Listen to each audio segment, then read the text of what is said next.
انت لما تجيب لي مثلا حديث ولاقي ان الرسول صلى الله عليه وسلم بيشتم وبيلعن وبيسب فيه، وتفضل تحاول تقنعني مليون في المية، وتفضل تقول لي ده مش عارف، ده السند وده مش عارف ايه والكلام ده، يا باشا انا سندي القرآن الكريم.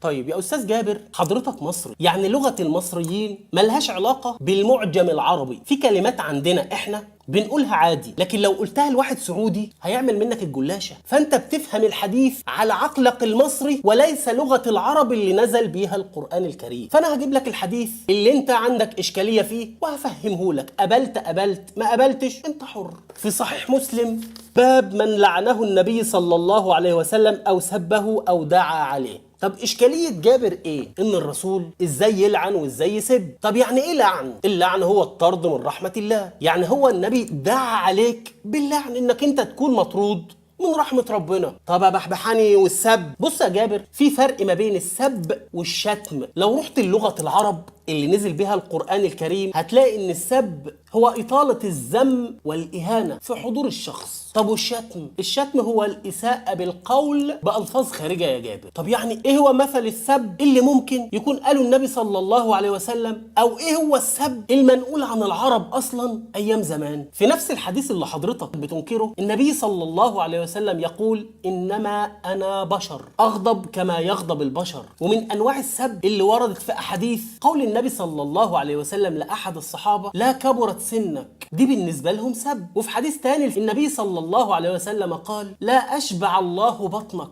ده بالنسبة لهم سب يا جابر. فما تتخيلش إن النبي صلى الله عليه وسلم كان بيسب بلغة المصريين.